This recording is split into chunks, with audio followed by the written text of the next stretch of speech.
Então nós escolhemos alguns temas, alguns assuntos ali para a gente estar falando, para a gente estar discorrendo.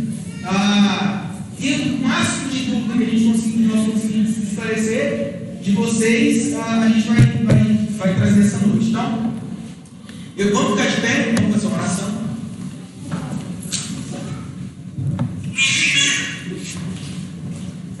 Essa luz aqui da frente, tem como apagar ela? Só da frente.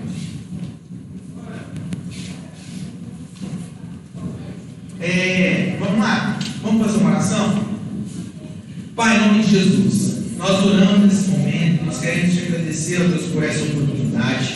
Muito obrigado, ó Deus, muito obrigado por esse dia, muito obrigado por essa noite, muito obrigado, ó Deus, por essa oportunidade. Ó Deus, que o Senhor venha iluminar nossa mente, que nessa noite, ó Deus, possamos adquirir a maior quantidade de conhecimento, ó Deus, da tua palavra, que o Espírito Santo do Senhor esteja nos ensinando, esteja nos iluminando, ó Deus, para que possamos aprender do Senhor. Pai, em nome de Jesus, abençoa, Senhor, os teus filhos que se disporam aqui estar, pastor Danilo, pastor Starley, que o Senhor esteja iluminando eles, capacitando eles cada dia mais, dando sabedoria para eles, ó Deus, na hora das respostas, ó Deus, em todo momento. O Espírito Santo do Senhor conduza, Senhor, esse trabalho, conduza esse bate-papo, que seja algo edificante para todos nós, que venha agregar conhecimento, ó Deus, na tua igreja, na tua noiva. É o que nós te pedimos, em nome de Jesus. Amém? Pode se assentar.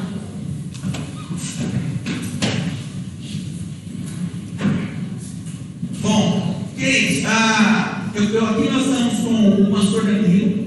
O pastor Danilo, como eu disse, já é conhecido de vocês, de alguns de vocês, do seminário.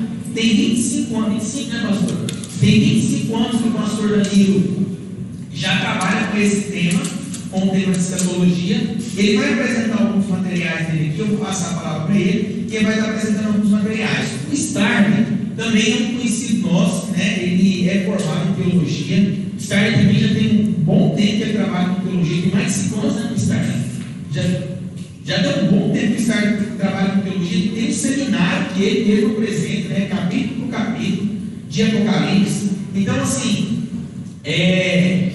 eles vão estar se apresentando. Então eu queria que vocês aproveitassem o máximo desse momento, porque os professores têm amplo conhecimento nos assuntos, e eu acho que assim, vai surgir dúvida? Vai, mas vai dar para vocês a sanar muitas das dúvidas de vocês. Então eu vou passar para o pastor Danilo, para ele estar se apresentando, dando o material dele, e seguindo o Star também. Shalom Adonai. Tive aqui em 2020, início de pandemia, nós tínhamos uma turma boa, até uns 15 a 20 alunos, né? Alguns eu estou aqui visualizando e lembrando, e outros são novos aqui hoje. E sempre é muito bom estar retornando a esta igreja e estar aqui revendo também esse grande nosso amigo que nós contraímos aqui nesse diálogo, que foi o Micael, né? Que foi intermediador até para nós virmos a atuar aqui no seminário, e depois estudou para vir aqui hoje. Fazia bastante tempo até que a gente não se comunicava, né? O Micael é um goiano que gosta do Rio Grande do Sul, irmãos. Eu, como nasci lá no Rio Grande do Sul, eu dei umas dicas para ele quando ele foi lá em Gramado. Ele me trouxe uma cuia, uma erva, né? Mas é uma erva legalizada. Uma erva legalizada. Muito bem. Eu tenho aqui, irmãos, eu trabalho com a escatologia e com a teologia, na verdade, já vai para 25 a 26 anos. E com a escatologia já vai para os quase 26 também. Eu estou com 56 para 57. E eu escrevi esse ano passado, foi o meu primeiro livro pela editora Reflexão, que representa a teologia arminiana aqui no Brasil, e eu fui convidado, como eu estou trabalhando muito agora, junto ao seminário William Seymour, que é de São Paulo, que é um seminário também arminiano, eu fui convidado para pertencer à equipe de autores da Reflexão, e eu escrevi por eles o Escatologia Pentecostal. O que é o Escatologia Pentecostal? É uma obra que ela é única aqui no Brasil. Por quê? Porque é a primeira obra que ela absorve vamos dizer, um tratado mesmo sobre o dispensacionalismo. Eu aqui falo como nasceu o dispensacionalismo, o que defende o dispensacionalismo e quais aplicações exegéticas do dispensacionalismo e também uma epistemologia, ou seja, como é que é pensado, construído a visão dispensacionalista. E também trabalho automaticamente com as correntes oriundas dela, o pré-milenismo dispensacionalista, que veio do dispensacionalismo clássico, e trabalho com o pré-milenismo histórico, que veio do dispensacionalismo progressivo. Tá? Então é uma obra extraordinária. Eu coloquei título de Escatologia Pentecostal porque estão dentro, as correntes que eu abordo aqui nessa obra, estão dentro do contexto do movimento pentecostal. Depois nós temos aqui essa obra que eu lancei em 2021, essa aqui, que foi a hermenêutica pentecostal. Tem, né? Então essa eu lancei pela editora Aviva Publicações, e ela trabalha com raízes do movimento pentecostal. Faço aqui um breve lampejo sobre as raízes do movimento pentecostal, depois eu entro na teologia pentecostal, os métodos, né, hermenêuticos utilizados pela hermenêutica pentecostal, e uma epistemologia que é nada mais do que nada menos que uma doutrina do conhecimento, onde você vai abordar ali a perspectiva, a visão, a percepção que tem o pentecostal de mundo, ok? E a outra obra que está ali, eu não trouxe aqui para frente, vocês já conhecem, eu trouxe o ano que eu dei aula aqui, que é o Fundamento Escatológico de Daniel, que eu trabalho com as profecias do profeta Daniel. Essas 3 obras estão ali. Os irmãos que quiserem adquirir, depois só me procurar, a gente faz Pix, pega a cédula viva e sai daqui feliz. Amém? Irmãos, paz de Cristo, tudo bem? Eu estive aqui uma vez só e Deus está me dando a oportunidade de eu retornar aqui. Louvar muito a Deus pela vida do pastor da igreja, né? Por apoiar esse tipo de evento, né? De mesa de debate. Aqui eu faço a inclusão também do Micael, né? Uma visão extraordinária, uma proposta de promover justamente o conhecimento e conteúdo bíblico e teológico. Deus abençoe. Só tinham livros dele, antes eu conhecia de ouvir falar, né? Hoje os meus olhos estão vendo. Deus abençoe o professor e pastor Danilo. Deus abençoe toda a igreja. Eu sou Starley, eu formei em teologia juntamente, na verdade, na mesma faculdade onde o Micael também estudou. E de lá para cá, eu tenho atuado nessa parte de educação. Gosto muito, muito mesmo, entendeu? Eu também leciono história, filosofia, na próprio colégio da minha igreja. E a proposta é sempre essa. Nós estamos aqui com a seguinte meta, né? A gente fingir que ensina e vocês fingirem que aprendem, mas a proposta é que a gente tentar ensinar vocês aprender muito. Estava vendo o professor Danilo falar que é de São Paulo. A primeira vez que eu estive lá, eu tinha 16 anos de idade, eu vi a frase de um grupo de teólogos que eu achei muito bacana. A Bíblia é um poço muito profundo, nosso caneco é muito pequeno, muito pequeno. E quando se trata do livro de Apocalipse, é aí que realmente você vai perceber o quão sério é.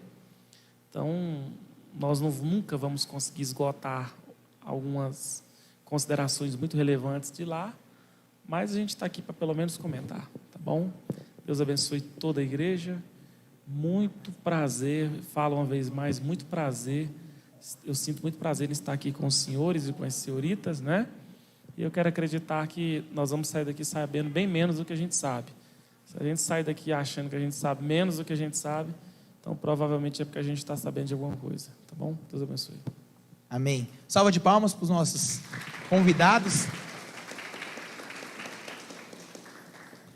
Bom, queridos, eu vou trazer uma pequena introdução e eu vou passar para eles para que eles possam esclarecer mais a respeito do assunto que nós vamos trabalhar. Bom, nós vamos falar do livro de Apocalipse. Não dá para a gente falar de todo o livro, né? Um período é pouco, então não dá para a gente debater todo o livro aqui. Nós escolhemos alguns temas, né, para a gente estar falando. E aí, conforme for surgindo, como eu disse, conforme for surgindo as luzes, vocês erguem as mãos e nós vamos passar para que os professores possam estar respondendo, ok? Então, nessa pequena introdução, a gente vai falar um pouquinho sobre as visões, vamos dizer assim, sobre as interpretações, sobre as escolas de interpretações que existem aí, relacionadas principalmente à Bíblia e também exclusiva ali o Apocalipse, né? Então, nós vamos ter algumas escolas que vão defender a questão do arrebatamento da igreja, um arrebatamento secreto, e a volta de Jesus, em duas etapas, arrebatamento secreto e volta de Jesus. E aí, nós vamos ter uma outra escola que vai defender o arrebatamento e a volta de Jesus como um único episódio. Diante disso, nós vamos ter algo conhecido como grande tribulação. Na grande tribulação, alguns vão defender que os cristãos passam pela grande tribulação, outros vão defender que os cristãos não passam pela grande tribulação. Alguém aqui já ouviu falar nesse negócio de grande tribulação? Alguém já ouviu? Beleza. Então, a grande tribulação é algo que ainda está para acontecer, ou já está acontecendo, depende, né, de quem vai estar falando ali. Então, assim, nessa grande, né, é algo que Jesus mencionou, essa grande tribulação, existem essas divisões. Alguns acreditam que a igreja passa pela grande tribulação, outros acreditam que não, que a igreja é arrebatada antes, e conforme a igreja foi arrebatada, aí começa ali, após um período, vai começar essa grande tribulação. Outro tema que nós vamos falar é sobre o milênio. Milênio é também algo bem, vamos dizer assim, bem difícil de se interpretar, e alguns vão dizer que o milênio é algo literal, é 1000 anos mesmo de reinado de Cristo na terra, e outros vão dizer que o milênio é alegórico, é algo que Cristo já está reinando nos corações. Então, nós vamos estar falando sobre esses assuntos, né? Arrebatamento, a volta de Jesus, o milênio, e aí, a grande tribulação. Então, nós vamos estar falando sobre isso aí. Eu vou estar passando para o pastor Danilo vai dar uma pequena introdução, né? O pastor Danilo tem agora 5 minutos para estar falando sobre essa introdução, e aí ele vai dizer qual que é a visão que ele defende. Assim que o pastor Danilo terminar a interpretação, a introdução dele, o Starley da mesma forma, e aí a gente já começa a falar tema por tema. A gente vai falar ali primeiro do arrebatamento, né? Grande tribulação, a gente vai falar da volta de Jesus e milênio. Foi isso que nós definimos? Correto? Então, o pastor Danilo está com a oportunidade. Eu quero iniciar, nesses meus 5 minutos, falando um pouco de alguns termos no original do Novo Testamento, e também pegando um pouco numa hermenêutica do Antigo Testamento, para compreendermos como se trata ou se trabalha as abordagens escatológicas. Nós temos um termo que é usado por tanto a teologia paulina como pela teologia petrina, que é Macarius Eupida, ou seja, bendita esperança, que é a proposta de abordar sobre os últimos acontecimentos ou a esperança final do cristão. Também temos um outro termo, que é o termo mais utilizado dentro do contexto judaico, que é a apocalíptica judaica, que é um gênero literário que trabalha questões relacionadas a momentos de conflitos e momentos relacionados aos tempos finais. E também temos um outro termo, que é o apocalipticismo, que é já um gênero de cunho sociológico que trabalha com um movimento social de conflitos. Isso no contexto Judá, Israel, contexto já voltado para o continente do Oriente Médio, Israel. Essa é a proposta quando se trata de Apocalipse, se tem esse entendimento. Também temos depois, dentro do Novo Testamento, um outro termo muito importante, que é o apocaliptos, que é revelação. Então, que trata com o Apocalipse como uma revelação recebida por João na ilha de Patmos. Temos também um outro termo, que é o termo prolepse, que trata sobre acontecimentos futuros, ou os futuros acontecimentos que estão por ocorrer. E quando entramos já na aplicação de arrebatamento, nós temos o termo harpazo, que para arrebatamento está implicando que o arrebatamento é o quê? Ele é uma puxada iminente, é algo que puxou, um rapto, algo que foi como se fosse uma sugada, sugou alguém rapidamente, de imediato. O termo iminência, ele está relacionado para o arrebatamento, dizendo o quê? Que ele é surpreendente. Então, é um erro falar, que alguns pregadores até utilizam, quando eles indicam que existem sinais que evidenciam o arrebatamento. Não existem sinais para arrebatamento, existem sinais para a segunda vinda. Nós não podemos confundir segunda vinda com arrebatamento. Aí entra dois termos, epifaneia e parousia. Parousia é o arrebatamento, porque parousia significa o quê? Estar ao lado. E epifaneia significa o quê? Manifestação.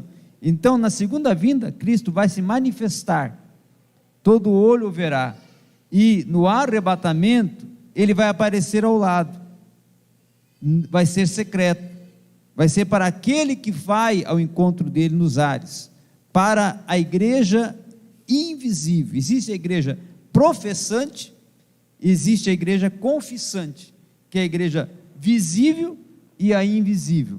A invisível, que é a confissante, só Cristo sabe quem é, e a profissante são todos, mas não quer dizer que vão, não é? Essa é a grande verdade. E também tem um outro termo, aplicado aí para já o milênio, que é o quiliasta, que no caso está tratando-se de um período de tempo, na ordem do dispensacionalismo. Se formos olhar nessa ótica, o milênio seria a última dispensação, a dispensação do reino eterno, não é? O que vem a ser, quanto tempo ainda tem? Tem um minuto? Meio minuto? 30 segundos? O que vem a ser o dispensacionalismo?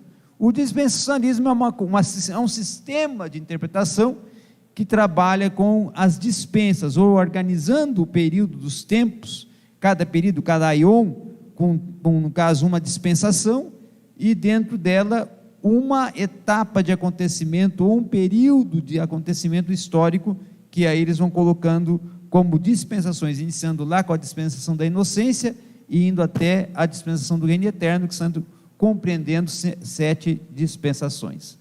Chegou o tempo, não tem nem como falar aqui.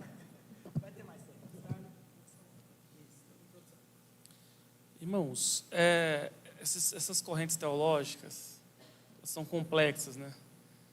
Promovendo a alguns alegria, promovendo em outros verdadeira discussão, mas em contrapartida, essas correntes teológicas, elas basicamente vão apresentar em 3 esferas. Uma ensina, crê e prega que a igreja passa pelo período tribulacional. Nós teólogos pentecostais acreditamos que o período da grande tribulação seria do capítulo 6 até o capítulo 19 de Apocalipse. O que seria a grande tribulação? Seria um evento pregado já por Jesus em Mateus 24, Marcos 13 e Lucas 21. Jesus dá definições bem claras de como é que seriam esses momentos, e segundo o que a Bíblia vai mostrando, do capítulo 6 até o capítulo 19, serão dias de muita dor. E basicamente é aí que entra 3 esferas, 3 linhas de interpretação, melhor dizendo. A primeira ensina, crê e prega de que a igreja passará por esse período tribulacional. De fato, vai alcançar tudo o que a Bíblia mostra sobre os acontecimentos desse período da grande tribulação. Isso é chamado de essa linha é chamada de pós-tribulacionismo. nós temos os chamados mesotribulacionistas. Eu costumo até brincar que é uma espécie mais em extinção. A gente não acha com tanta facilidade, né?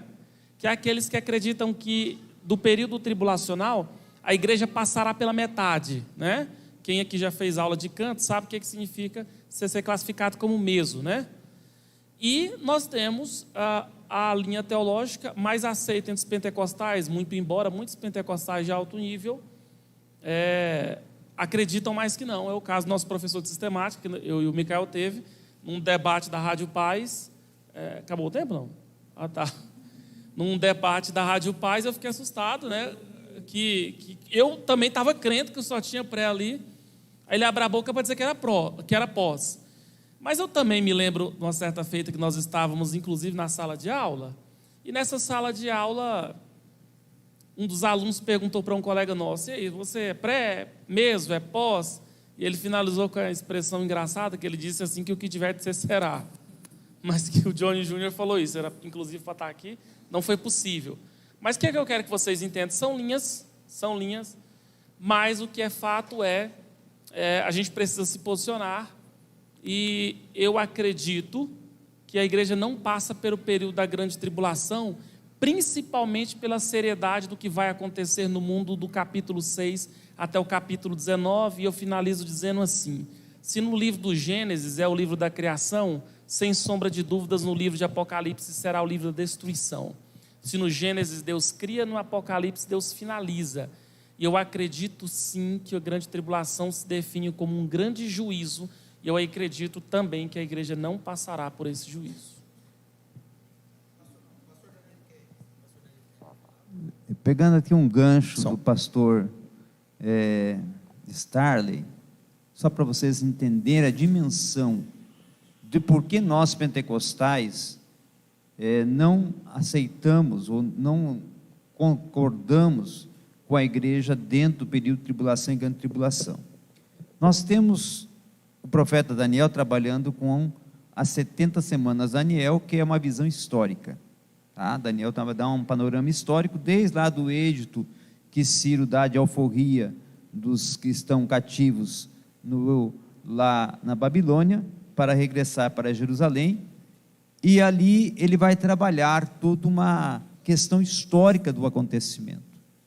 Porém, João, sendo mais enfático, lá do capítulo 6, ele já vai iniciar falando com todo um arsenal de pragas que vão abalar o sistema da órbita terrestre, e também não só a órbita terrestre, mas todo o espaço físico terreno será abalado, a natureza será abalada, né? O rio Eufrates, no caso, e o Tigre, porque a região da grande tribulação e tribulação será naquela região do Oriente Médio, ali no Israel, porque nós defendemos também como pré-milenistas, dispensacionalistas, que o momento de tribulação é para Israel, é um juízo sobre Israel, não um juízo para a igreja. Existe uma distinção,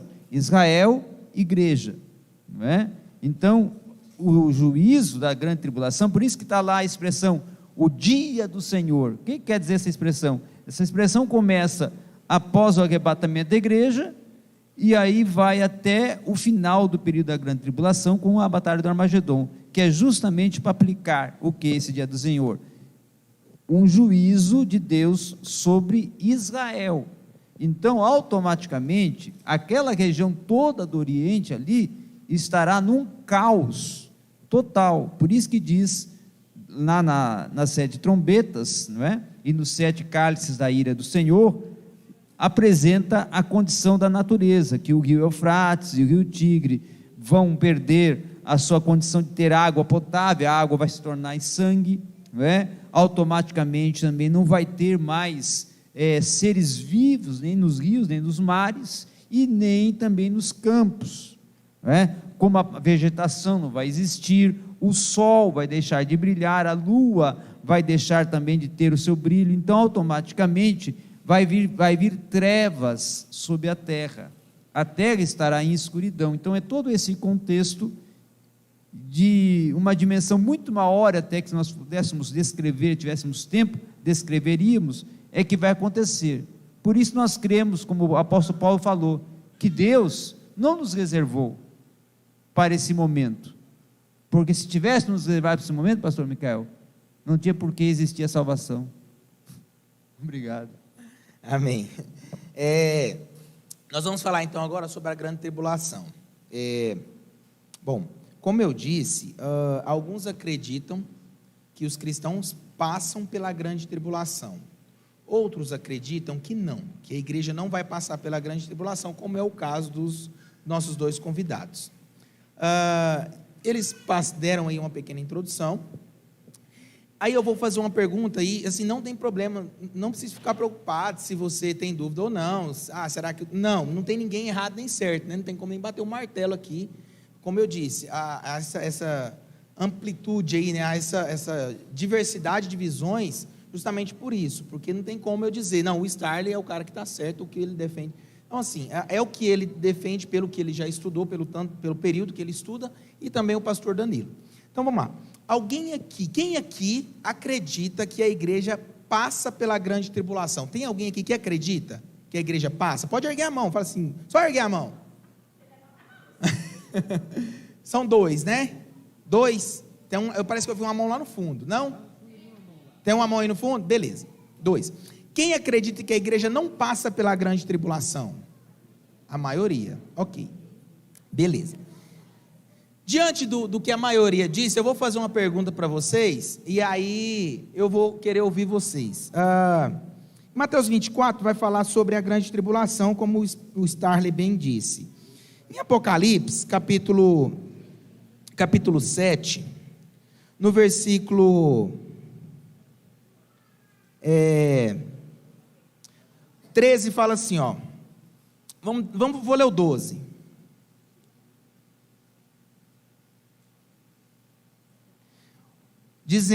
12, se alguém quiser acompanhar, Apocalipse capítulo 7, versículo 12, dizendo, amém, louvor e glória e sabedoria e ação de graças e honra, e poder e força ao nosso Deus, para todo sempre, amém. E um dos anciãos me falou dizendo, estes que estão vestidos de vestes brancas, quem são? E de onde vieram? Versículo 14, e eu disse, Senhor, tu sabes, e ele disse-me, estes são os que vieram da grande tribulação, e lavaram as suas vestes, e as branquearam no sangue do Cordeiro. Por isso estão diante do trono de Deus, e o servem de dia e de noite no seu templo. E aquele que está assentado sobre o trono, os cobrirá com a sua sombra. Eu quero me ater só ao versículo 14. Versículo 14, quem quiser acompanhar. E eu disse-lhe, Senhor, tu sabes, e ele disse-me, estes são os que vieram da grande tribulação, e lavaram as suas vestes, e as branquearam no sangue do Cordeiro. Diante do versículo 14, eu vou dar 3 minutos para o pastor Danilo estar respondendo, depois 3 minutos para o Starley responder, caso ele queira complementar, ou tenha alguma resposta diferente. Quando eu leio o versículo 14, me parece que tem gente aqui passando pela grande tribulação, e esse pessoal que passou pela grande tribulação, está agora com o Senhor. E aí eu queria perguntar para vocês, esse pessoal aqui que passou pela grande tribulação, quem que é esse pessoal de Apocalipse capítulo 7, versículo 14, onde o João fala a resposta que Jesus dá a João é essa, estes são os que vieram da grande tribulação. Quem é esse pessoal que veio dessa grande tribulação? Pastor Danilo, 3 minutos. Voltando ao que eu falei há alguns minutos atrás, a grande tribulação e grande tribulação é para Israel. Agora, nós defendemos também, dispensacionalistas, que uma grande parte dos judeus serão salvos no período de grande tribulação, mas só que não é salvo pela graça, não é salvo pela graça, e nem é salvo também pela obra do Espírito Santo, é salvo pelo sangue. Eles serão mártires. O anticristo vai deflagrar uma guerra contra os judeus, contra todos aqueles que confessarem a Cristo. porque os judeus, em grande parte deles, nesse período da grande tribulação, se tornam testemunhas do Evangelho. Por isso que aí se completa Mateus 24, porque esse Evangelho do reino será pregado. Quem que vai pregar esse Evangelho do reino? Eles, os judeus.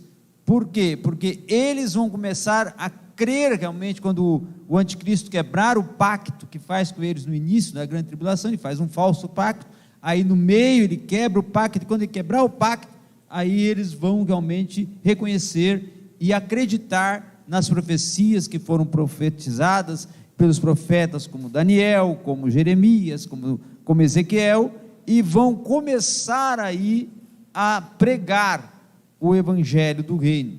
E é um momento que confessarem Cristo como Senhor deles, vão ser mortos, mas não uma morte de ser atirado, não, a morte mártir, uma morte cruel de mártires mesmo, no contexto como que foram até os apóstolos, alguns foram decapitados, outros foram mortos por lança, então vão ser mortos como mártires, e pelo sangue deles, de ser morto e não ter negado a Cristo, alcança a salvação.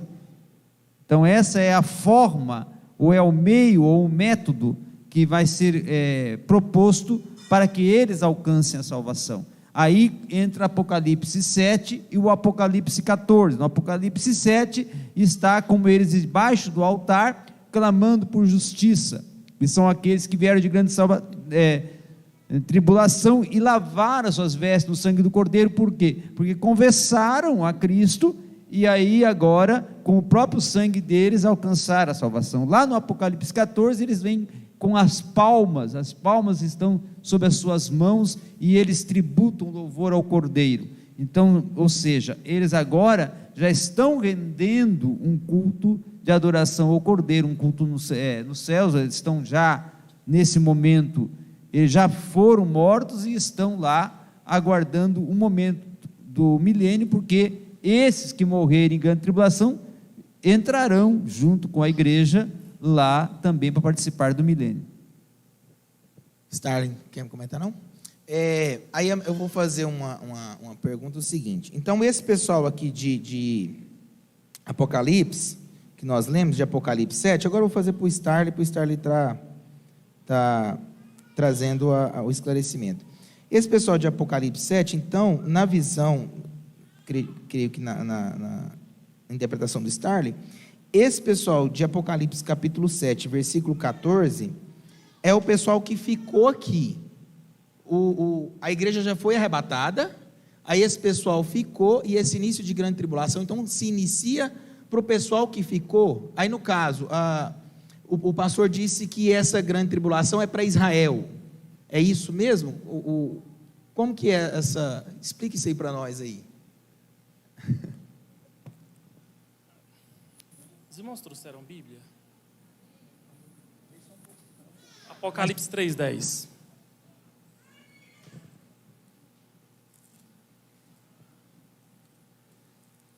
É um texto conhecido, muito por nós pré-tribulacionistas.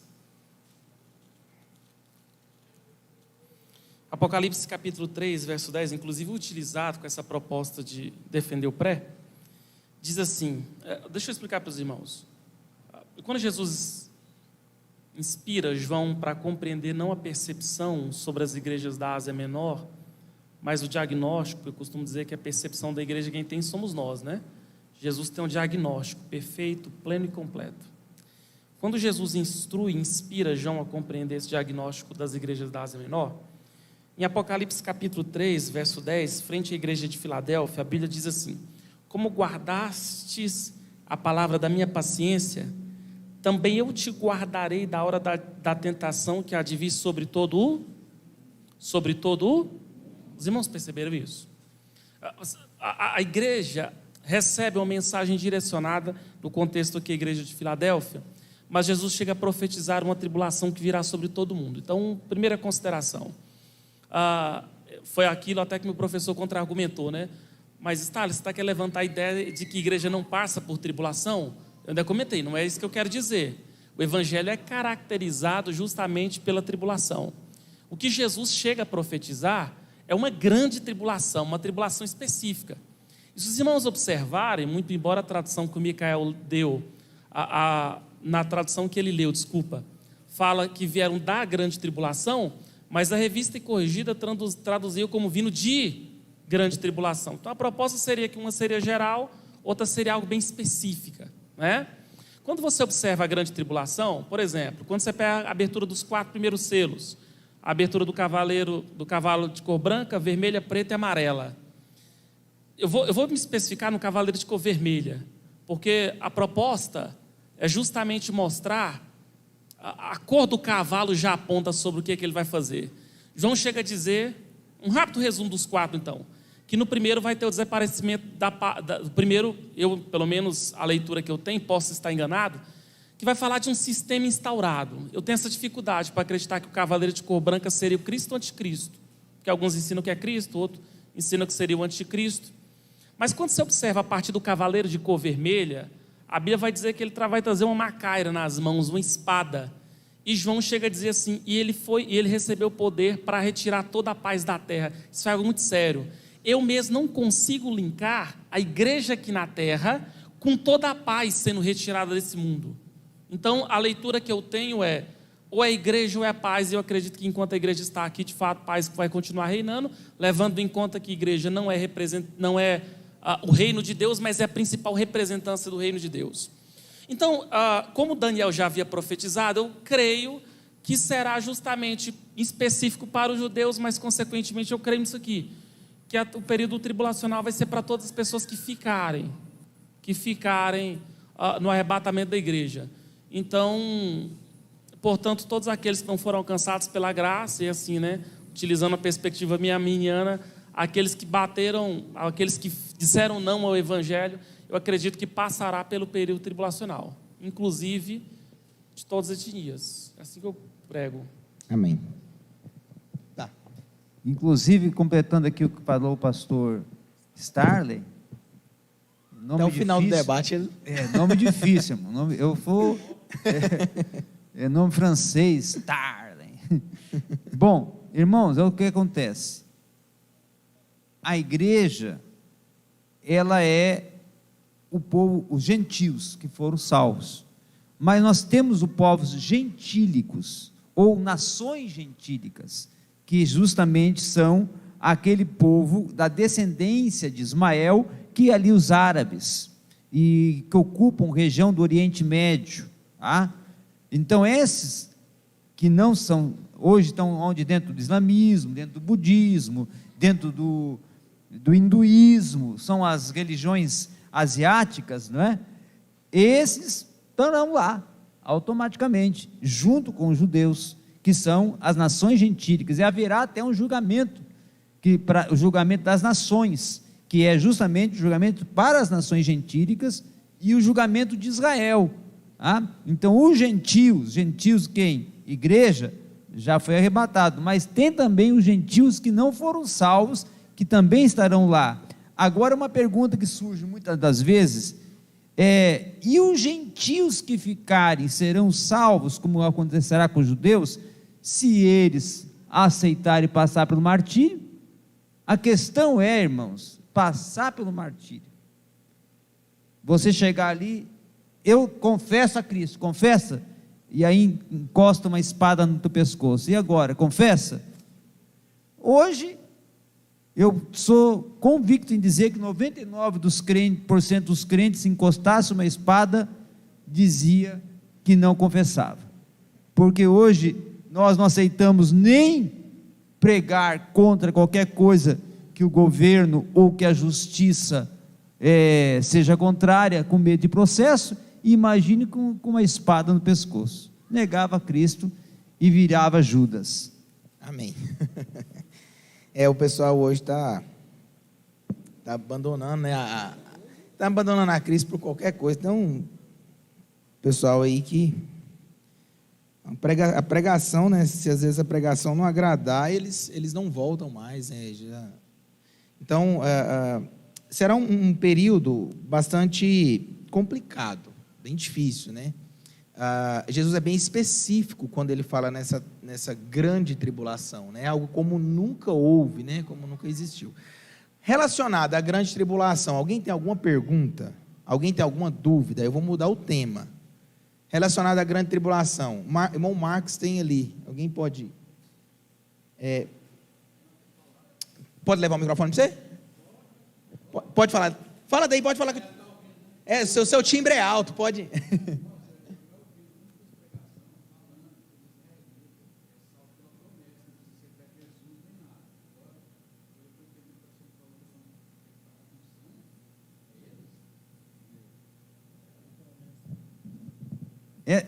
Irmãos, é algo muito interessante pregar escatologia. Eu digo que pregadores que pregam sobre escatologia, muitas das vezes, eles trabalham com sensacionalismo. Mas conhecimento de causa, aí tem que ter conhecimento de causa. Nós não podemos relacionar promessas com profecias. Profecias escatológicas, elas estão dentro de um contexto, do escatom. Promessas estão dentro de um outro contexto. Então, claro que tem promessa escatológica, tem promessa escatológica, que aí são dentro de um contexto profético, que seria a prolepse, como eu falei. Mas, quando nós tratamos de grande tribulação, aí nós vamos diretamente a uma profecia falada por Jeremias, né? Jeremias vai profetizar sobre os 70 anos que ficaria Judá cativo na Babilônia, e depois Daniel, que está lá nesse cativeiro, vai profetizar sobre 70 semanas de anos, que é diferente desses 70 anos. Então, os 70 anos foi uma profecia promessa, mas as 70 semanas de anos para Israel não foi uma profecia promessa, foi uma profecia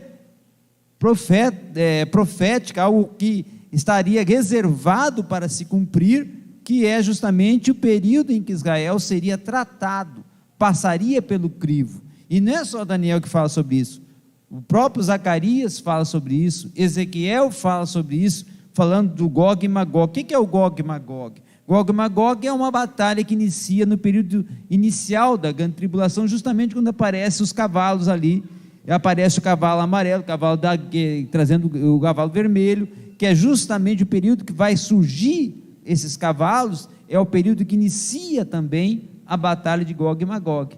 Temos a batalha de Gog e Magog no início e a do Armagedon no final, não é? E a batalha de Gog e Magog lá do Apocalipse 20 não é a de Ezequiel 38 e 39. Então,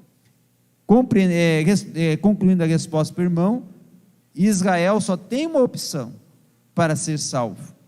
Nesse caso, aqueles que vão passar para a tribulação vão, isso não tem como, só se for salvo, só se o judeu alcançar a salvação anterior pela graça, aí ele não passa. Nós temos hoje os judeus messiânicos que acreditam no Messias, e temos alguns judeus que estão sendo salvos, então esses não passam, mas o judeu, confesso, que acredita na Torá, que é o judeu ortodoxo, esse vai passar, e esse automaticamente passando, só tem um meio para ele ser salvo, através do martírio. Amém. Starley, esse pessoal, a pergunta do Marcos, foi relacionado à salvação dos judeus, né?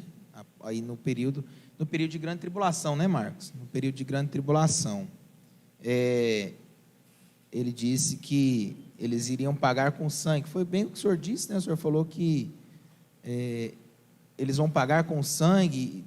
Dá uma introdução para a gente aí, Ainda pegando aquele versículo que você leu de Apocalipse 7,14, um dos anciãos chega para João e pergunta assim: João, você sabe quem são eles? Aí no verso 14, a parte B, diz assim: eles são aqueles que vieram de, né, na minha tarde, eles lavaram as suas vestes e as branquearam de sangue do Cordeiro. É simples, irmãos. Eu, inclusive, acredito que até morrer por Cristo há uma ação divina ali. Eu acredito nisso. Agora, o caminho é único. Tudo na salvação, não há salvação sem Cristo. Morrendo por Ele, sofrendo martírio por Ele. Então a pergunta é, Starley, vão ser salvos por promessas? Volto a dizer, se não se entregar a morrer por Cristo, não pagar a sua vida, pode ter tudo, menos salvação. O Evangelho, ele é caracterizado baseado no que Jesus disse em João 14,6. Só Ele é o caminho, só Ele é a verdade, só Ele é a vida. Então tem que passar por Ele. Esse negócio de promessa, eu estava lembrando, segunda-feira eu comentei no seminário uma frasezinha tão boba que a gente ouve, né? Que quem tem promessa de Deus não morre. E aí eu comentei para os alunos que quem tinha promessa de Deus morre, morre no deserto e morre definhado. Então aí, consequentemente, os alunos ficaram tristes, porque eles juravam, né? Não vai nessa não. Então o que eu estou querendo que vocês entendam? A promessa é lançada, até costumei dizer, a Bíblia trabalha com 2 tipos de promessas: condicionais, que é aquelas que dependem das condições humanas, né? E aquelas incondicionais, que basicamente vai se resumir em uma só: na volta de Jesus, na tribulação. E tanto os selos de Apocalipse 7, as trombetas de Apocalipse 8, a abertura o desatar dos selos e a manifestação da trindade satânica, todas são promessas incondicionais. Nós crendo ou não, acreditando ou não, obedecendo ou não, o pau vai quebrar, a giripoca vai piar, Jesus vai voltar, esse mundo vai sofrer com juízo, com rigor, e consequentemente a gente vai perceber, ou morre, se entrega a Cristo, ou então já era. Amém. Amém?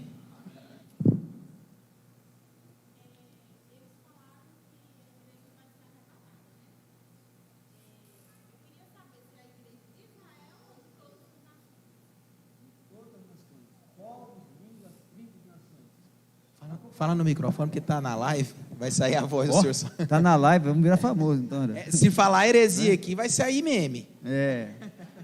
Que é isso, hein? Apocalipse 4 e o Apocalipse 5, irmãos, não é? Ali no Apocalipse não fala a expressão arpazô. Não tem arpazô no Apocalipse, não tem arrebatamento. João não fala de arrebatamento. Quem fala de arrebatamento? Paulo. Tá? No 1 Coríntios 15 e no 1 Tessalonicenses 4. Agora, já no Apocalipse 4 e 5, João apresenta a igreja arrebatada. Por que apresenta a igreja arrebatada? Porque ele vai falar lá, povos, línguas, tribos e nações que estão fazendo o quê? Cantando um novo cântico, não é? Já estão louvando e adorando o Cordeiro. E quando também fala até de 24 anciões, aí o John Dyke Pentecoste e também o John Walvoord vão falar que vão dividir esses 24 anciões em 3 estágios: seres celestiais, os anjos do Antigo Testamento e os 12, não só os patriarcas do Antigo Testamento ou os santos do Antigo Testamento, como também os apóstolos, e também uma terceira linha que seria a igreja, tá? Que presta esse culto e adoração ao Senhor. Inclusive ali os 24 anciões até depositam a coroa aos pés do Cordeiro. Eu até costumo dizer que tem muita gente que pensa, que tem uma imaginação muito fértil, de pensar que coroa no céu vai ser para destacar e dar hierarquia, como até a questão do galardão. O galardão, quem receber vai ter uma hierarquia? Não existe hierarquia, todo mundo vai ser igual. Não é? Todos vão ser iguais. Só que coroa é uma recompensa, mas também não quer dizer que coroa vai ficar na sua cabeça. Entendeu? A coroa é para quem? Para adorar e honrar ao rei. Então, vai receber a coroa, mas quando eles estão falando ali, pegar as suas coroas e depositar aos pés do Cordeiro, dizendo o quê? A honra, a glória aqui não é para quem foi salvo e para quem foi arrebatado. A honra, a glória aqui é para aquele que está sentado no trono, o leão da tribo de Judá, o Cordeiro de Deus. Então, amém. Então é para todo mundo. Povos, tribos, então, línguas, o pessoal da nações. São e Luz, se houver arrebatamento, está no meio. Como vai ser arrebatado lá nos ares, vai ser transformado em corpo imortal, depois passa pelas bodas do Cordeiro. Então, beleza, o arrebatamento é para todos, fala.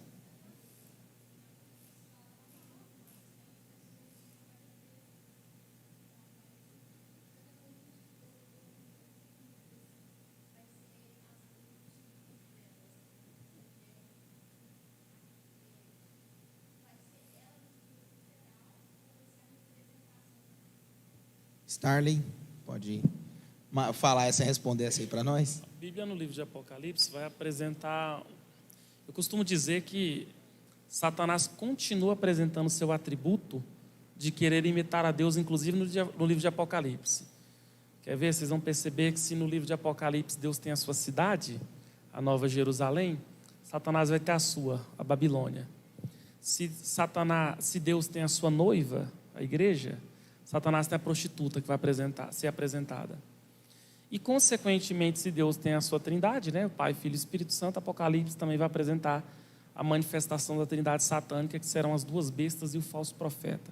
Essas bestas são motivos de discussão, mas a proposta é mostrar que vai ser caracterizado pelo sistema do anticristo, a manifestação do anticristo e, consequentemente, um falso profeta. Seria a caracterização dessas bestas. Essas são as únicas bestas que o livro de Apocalipse apresenta. São as únicas bestas quando esse mundo de fato ser tomado e, consequentemente, Satanás, por autorização divina, começar a ter jurisdição completa nesse mundo. Eu falo assim, no sentido de que, de fato, as profecias de Apocalipse acontecerão. Então, são unicamente as bestas que a Bíblia fala.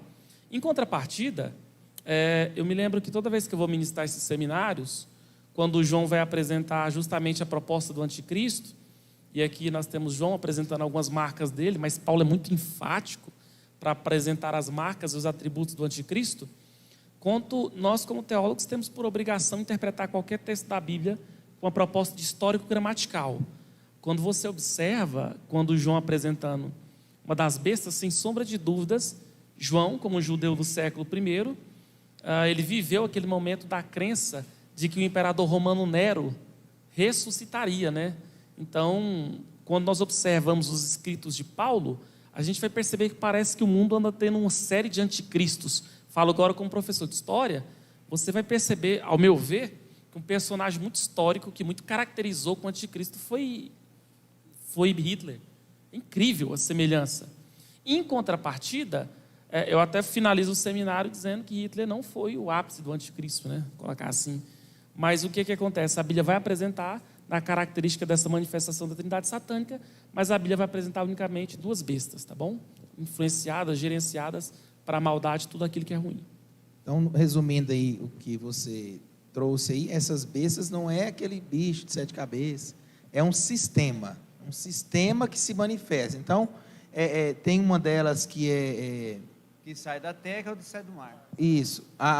Explica para a gente aí, a que sai da terra, qual que é o sistema que ela representa? Então, tem a que sai do mar, a besta que sai do mar, Apocalipse 13, o anticristo. A besta que sai da terra, aí o falso profeta. Quem é o falso profeta? Aquele que vai preparar, assim como João Batista preparou o caminho para Cristo, o falso profeta prepara o caminho para o anticristo. É ele que vai realizar sinais, vai fazer até, se possível, descer fogo do céu. Já o anticristo também vai realizar um sinal sobre ele, que ele vai vir com uma ferida ou uma chaga mortal, e vai ele mesmo se curar dessa chaga mortal, levando todos a crer que ele é o Deus. E é ali que ele vai reivindicar um culto a ele, que ele vai começar a se iniciar a ser cultuado.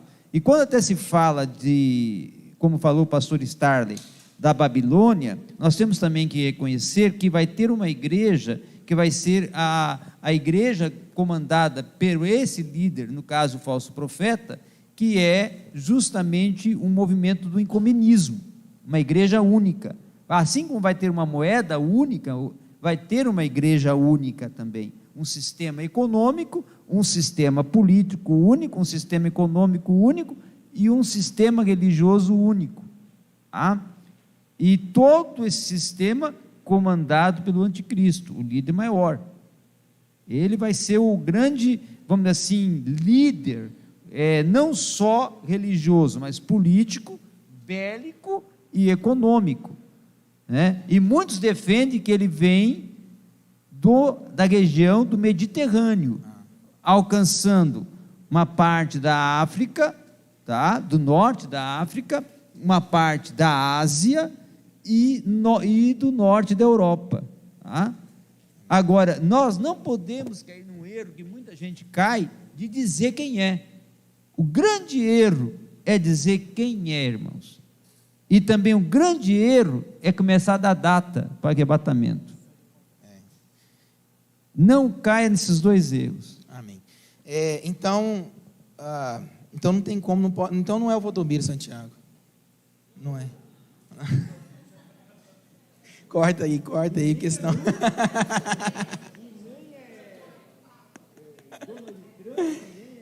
já surgiu muitos aí. Então, vamos pôr lá, corta esse pedaço, hein? Pessoal, então é o seguinte, a gente já falou aí sobre a questão da grande tribulação, estamos falando do arrebatamento. Ismael.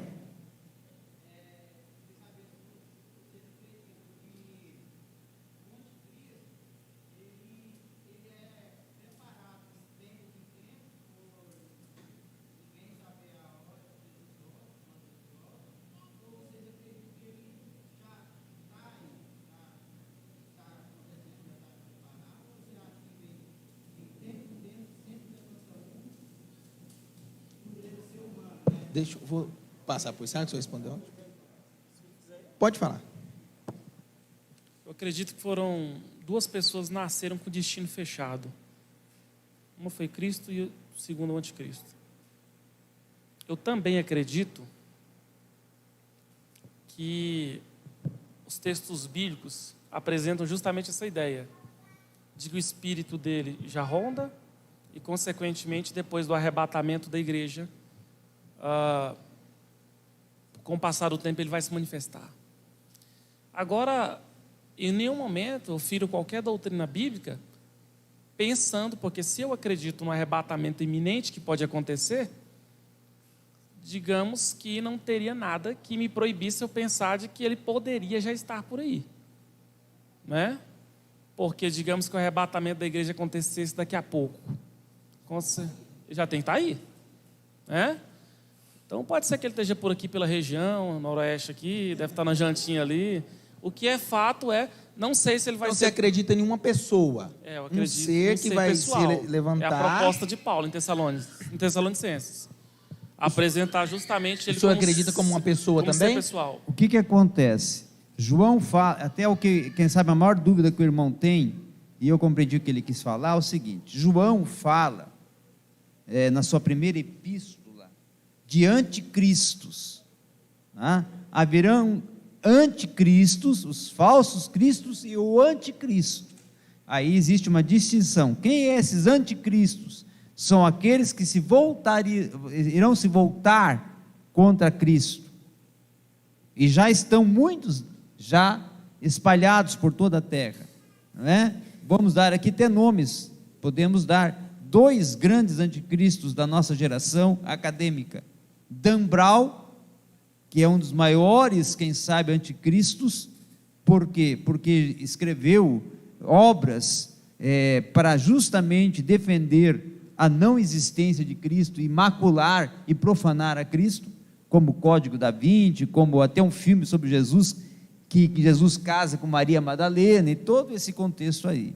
E também temos um outro pior que ele ainda, que foi o que causou o ceticismo e o ateísmo nas universidades europeias, que chama-se Richard Dawkins, que escreveu uma obra escrita, sabe como? Deus, um delírio. E essa obra, quando foi lançada, vendeu mais de 1 milhão de cópias. Então, são 2 anticristos. E temos muitos outros anticristos aí, mas o anticristo, aí esse é único, distinto, esse pode já estar, porém, nós não podemos dizer quem é e nem onde está. Por quê? Porque é um mistério. A manifestação dele, então, só vai acontecer após o arrebatamento. Sim, nós temos ele pode estar por aí. Nós temos 2 mistérios: o mistério da justiça, que Efésios e Colossenses falam, e o mistério da iniquidade, que é justamente esse. Tá? Nós temos também o engano, ou o mistério do engano, que no caso é o comando dos principados e potestades que estão no ar, e já opera o espírito do engano para levar muitos à apostasia, não é? Que é um dos sinais, né? dos sinais do período próximo ao arrebatamento seria a apostasia, né? Quer falar alguma coisa? Pode falar. Irmãos, tem um texto que eu vou falando, eu sugiro os irmãos gravarem esses textos, porque a Bíblia é fantástica, né?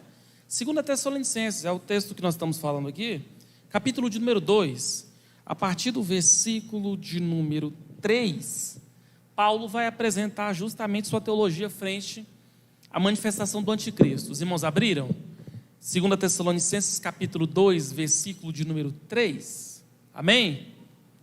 Diz assim, ó: ninguém de maneira nenhuma vos engane, e ele vai começar apresentando alguns atributos.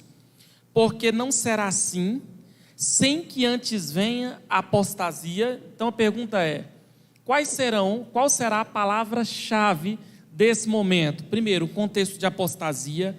Segundo, e se manifeste o homem do pecado, que a palavra grega é antropos mesmo, é homem mesmo, tá bom? E se manifeste o homem do pecado, o filho da perdição. Versículo de número 4, o qual se opõe, se levanta contra tudo o que se chama Deus ou se adora, é aquilo que o pastor Danilo já estava falando, de sorte que se assentará como Deus no templo de Deus, querendo parecer a Deus.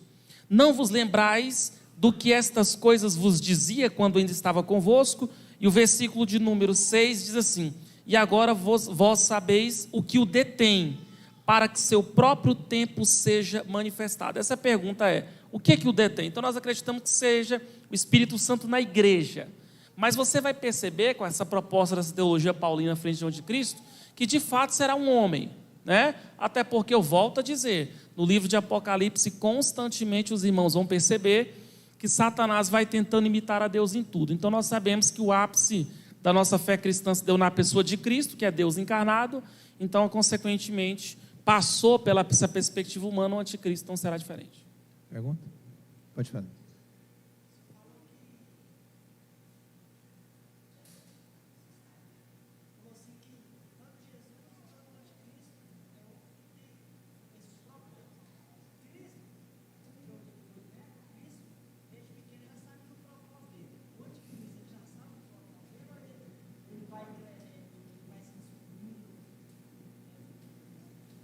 O que eu posso fazer é que imite minha opinião, sabe? Eu acredito que sim. Acredito que sim. Quando a gente fala assim, inclusive sobre a divindade de Cristo, e o seu conceito de humanidade, ele foi um homem normal até os 30 anos, né? Mas eu acredito que sim. Pode ser que eu esteja enganado. Mas o que é fato é que eu até costumo brincar, dizendo que todos os anticristos que foram tendo ao longo da história, o pastor Danilo citou 2, eu destaco Nero, eu destaco Hitler e outros aí, foram só amostra grátis, porque sem sombra de dúvida, a colônia desodorante que está vindo aí vai ser bem mais eficaz.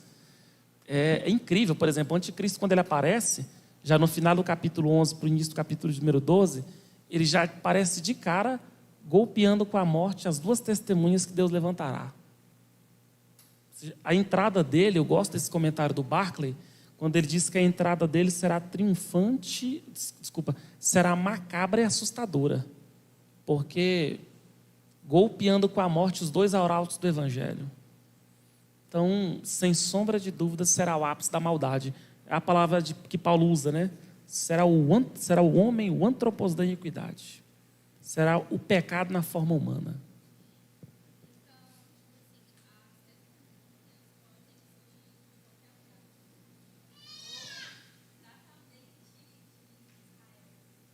Achei que ela ia fazer pergunta: quem serão as 2 testemunhas?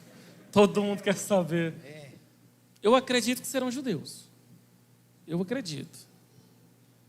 Então, nesse caso, o anticristo tem que surgir lá para matar eles, né? Então, tem um colega meu que ele levanta uma tese diferente, que ele acredita que não será judeu. Eu não acredito, não sei. Eu sou convencido que ainda não. Inclusive, estou caçando gente para me Mas não convencer. seria pela visão na judaica? verdade, o John Walvoord, o John Dite, Pentecoste, e o grande Osborne vão defender que ele seria da região do Mediterrâneo. né? Não dizem o local, mas dizem que é da região do Mediterrâneo. Eu até brinco assim, quem quiser ficar aí para ver,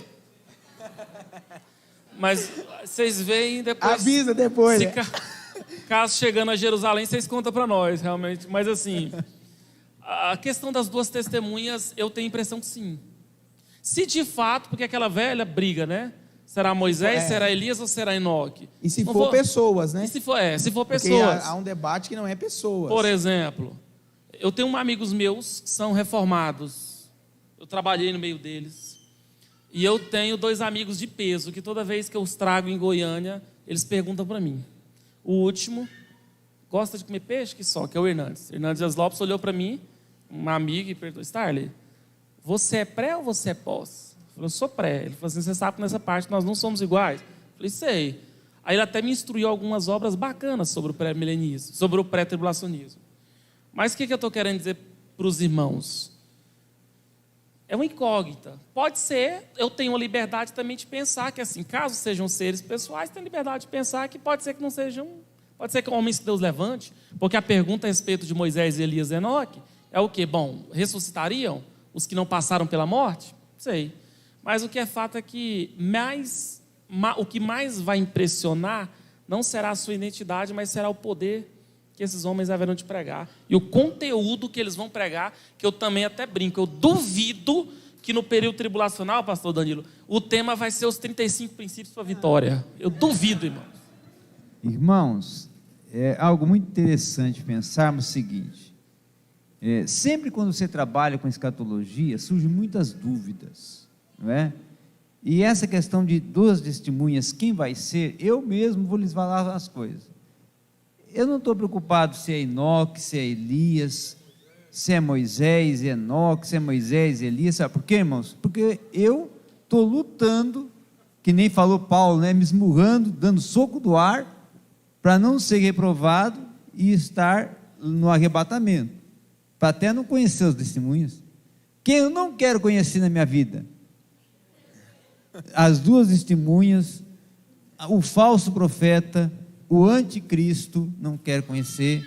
O dragão, não quero conhecer. Alguém quer conhecer o dragão para ver o tamanho dos chifres, ver o chifre pequeno, os outros chifres? Não é? Não quero conhecer, irmãos. Amém. Vamos pular aí para o próximo aí. Pessoal, a gente falou que nós vamos falar também sobre a gente já falou da grande tribulação, o arrebatamento.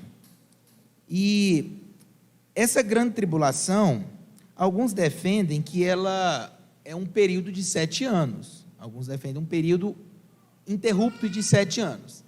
Tem uns, creio que mesmo, defende 3 anos e meio ou 7 anos normal. Os 7 anos, tem que explicar o seguinte: os 7 anos não é 7 anos corridos. Tem 3 anos, os primeiros 3 anos e meio, tribulação. E o segundo 3 anos e meio, grande tribulação. Na primeira etapa, o anticristo faz um falso pacto, o pacto da paz. No meio, ele rompe o pacto e aí inicia o período de grande tribulação. Nós não encontramos a gente não encontra um versículo, vamos dizer assim, encontramos isso, das 70 semanas. Isso. Certo, mas no Apocalipse a gente não encontra esses 7 anos. Ele é feita a leitura em Daniel, certo? E aí nós temos alguns que defendem que essa grande tribulação não é 7 anos, ela pode durar 1 ano, ela pode durar 3 anos. Então, não defende o período de 7 anos, esse período de 7 anos de grande tribulação. Esse período de 7 anos de tribulação, aonde está descrito?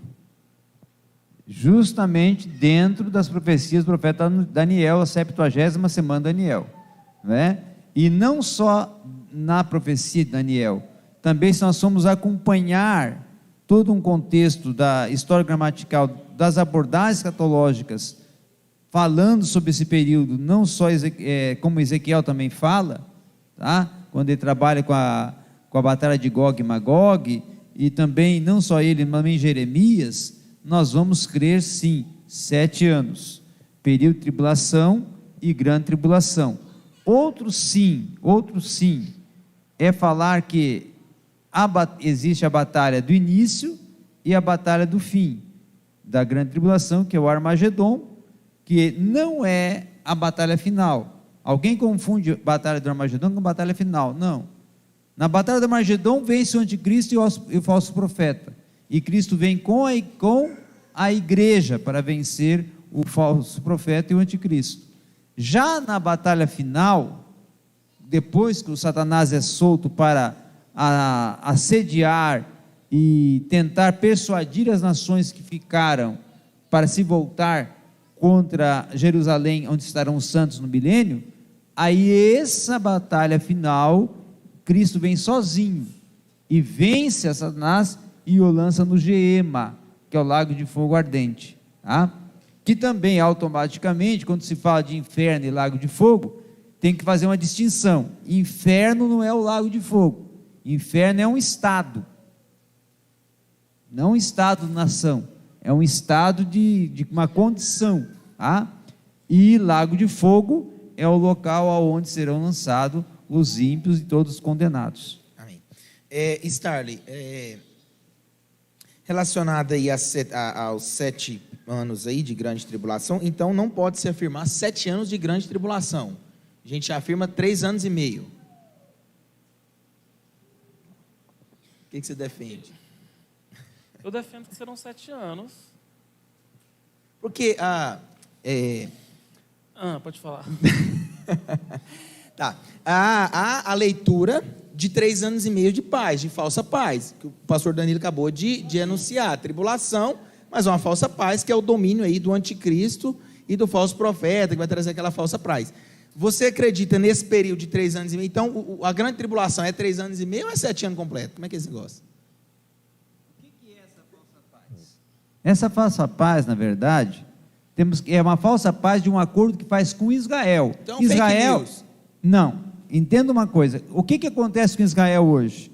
Israel hoje é o alvo de todas as nações estão se voltando contra Israel e continuam se voltando, e quando estiver próximo ao período do arrebatamento, aí que vai fechar o cerco, e quando a igreja for arrebatada, após a igreja ser arrebatada e Israel estiver totalmente encurralado, ele vai se levantar do lado de Israel, defendendo Israel. Não, eu estou do lado de vocês, e vou fazer até um acordo com vocês, vamos proteger vocês desses ataques que estão vindo contra vocês, e tem uma coisa, eu vou ajudar e vou patrocinar a reconstrução do templo, tá? Ele vai ser um dos responsáveis pela reconstrução do templo, período de 3 e vai anos e meio. permitir a adoração no templo, e aí os judeus vão pensar, então, ele é o Messias, ajudou na reconstrução do templo, permitiu nós voltarmos a adorar no templo, só que depois dos 3 anos e meio da tribulação, aí ele chega, não, agora está aqui, ó, me manifestei, eu sou Aí esse. ele rompe o contrato. Rompeu. É isso que você acredita ou...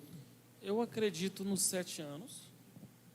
Eu estava aqui vendo a Bíblia apresentando quanto tempo vai durar a pregação das 2 testemunhas.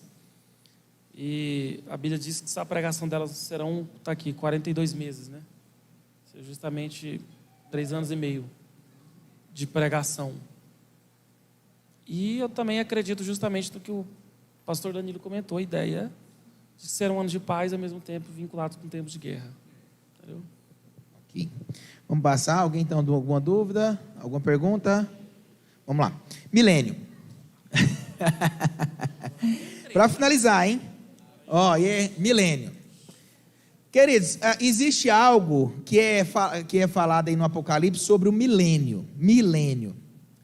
Esse milênio, nós temos aí alguns que defendem 1000 anos literais e 1000 anos alegóricos.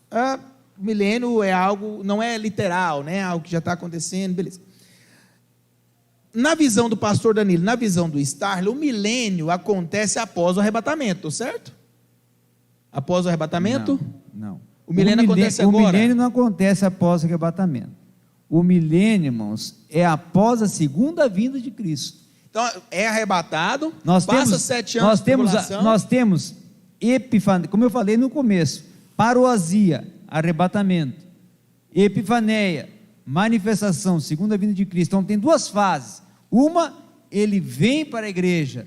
A segunda, ele vem com a igreja. Após ele vir com a igreja para sentar a planta dos pés lá no Monte das Oliveiras, abrir o vale de Hazael, e aí ali no vale de Hazael, na região do Meguido, ocorrer a batalha do Armagedon. Depois da batalha entra toda o contingente igreja, Cristo e todo o seu séquito, todo o seu exército entra na Jerusalém, não a Jerusalém destruída pelo período de grande tribulação. Aí existe o contexto, nova Jerusalém, uma Jerusalém reconstituída e reconstruída para o reinar de Cristo sobre a terra, o reino eterno. O milênio, então, ele acontece após a segunda vinda. A segunda vinda. Após a segunda vinda. Segunda vinda. Após a segunda vinda, Cristo reina na terra? Starling? Na terra. Milênio, sem sombra de dúvidas, a minha percepção é o capítulo mais difícil de Apocalipse. Milênio não é fácil. Eu, inclusive, tenho mais interrogações do que acertos. Mas eu acredito que esse reino será na terra, né? Acredito que esse reino será na terra. É aí onde começam algumas das minhas interrogações, mas acho que a cada minuto que passa eu estou me resolvendo mais quanto a isso. Por que eu digo uma das minhas interrogações? Porque, para os irmãos compreender, a Bíblia, no mesmo capítulo 20, que vai tratar sobre o milênio, vai tratar a respeito da prisão de Satanás. Aí raciocinem comigo. Como é que seria um mundo sem ação satânica? Né? Como é que seria um mundo? Imagine só, nós estamos aqui sem Satanás, com Satanás preso, amarrado. Como é que seria? Aí onde começam outras considerações. A Bíblia diz que vai ser instaurado um tempo de paz. O milênio já era uma crença judaica estabelecida inclusive pelos pais da igreja. Eu tive acesso a alguns textos que um deles escreveram, um deles foi Papias. E Papias trata muito sobre esse sonho do judeu a respeito de um momento onde tudo seria paz, felicidade, aquela coisa toda. Mas eu acredito que será aqui na terra. Eu acredito que, consequentemente, será um momento de liberdade em Cristo, será um momento de prazer. E aí começa uma série de interrogações, mas, respondendo a pergunta do Micael, grosso modo, será a posição geográfica do milênio sendo instaurado, será aqui na terra. Mil anos literais.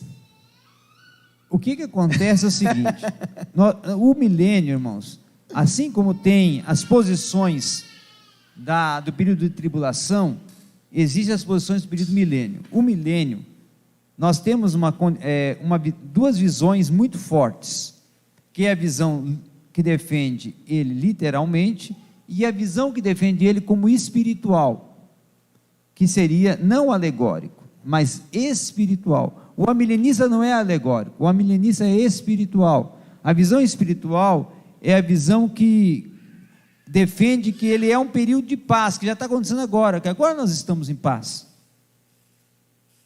Então já está acontecendo.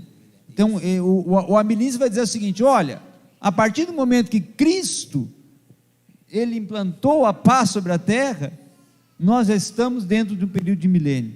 O evangelho é o evangelho da paz, o príncipe da paz, né? Então esse contexto. Agora, voltando lá para o literal, e aí defendendo a questão de um período sobre que a terra estará em paz, nós temos a profecia de Isaías 65, que é a profecia mais contundente para o milênio, é de Isaías 65, que ele diz que a natureza estará totalmente em paz. Por quê? Porque a criança colocará a mão na cova do basilisco, ou seja, da serpente, e ela não fará mal algum à criança, que os animais ou as feras do campo estarão em harmonia.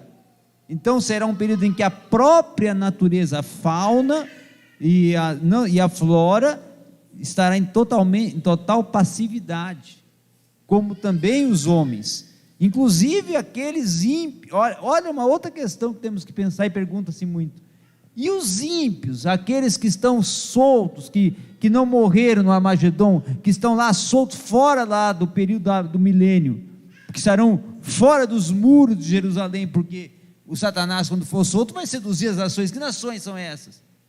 São aqueles justamente ímpios do período do milênio, que estão lá. Eles estarão em conflitos? Eles estarão em guerras, em combates? Não, estarão em paz, mas só que estarão fora do muro, mas estarão em paz. E eles têm a possibilidade de se salvar? Não, No milênio? não existe salvação no milênio. Não existe salvação no milênio. Só que tem uma questão: eles estarão em período de paz. E também nesse período. Aí outra pergunta que pode surgir: mas esses 1000 anos será sobre a terra? E como que vai ser essa vida sobre a terra durante esses 1000 anos? Se nós estaremos corporeamente. Nesses 1000 anos, a igreja que foi arrebatada voltou para cá e veio para ser parte desse negócio, desse milênio? Ué, é os santos que entraram que foram arrebatados entre o milênio. Eu tenho dúvida também nesse negócio aí. Entendeu? É essa questão aí. A minha pergunta é o seguinte: para que então que Cristo está reinando 1000 anos? Se não tem salvação e se a igreja voltou para cá? É só para cumprir o pacto feito com Davi. O milênio está muito relacionado com o pacto davídico, com a aliança davídica. Nós temos a teologia dos pactos e temos a teologia da aliança. Na teologia dos pactos defende o quê? Que Cristo, ou melhor, Yahvé fez um pacto, Deus de Israel fez um pacto com Davi: o teu reino será eterno, e eu assentar-me-ei no trono para dar continuidade. Então, automaticamente, o Messias assentar-se-á no trono para cumprir um pacto, uma promessa feita a Davi, de um reino eterno, e que será reinado sobre a terra, e ele assentando-se justamente no trono de Davi, em Jerusalém. Essa é a sua visão também, Starley? Hoje a gente parou ali no... Minha visão é um pouquinho diferente. Pode falar aí.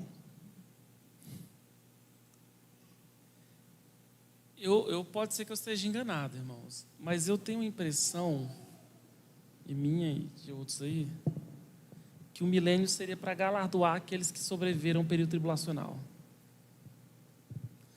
Até o Barclay comenta que, do mesmo jeito que na terra essas pessoas sofreram, na terra eles serão galardoados.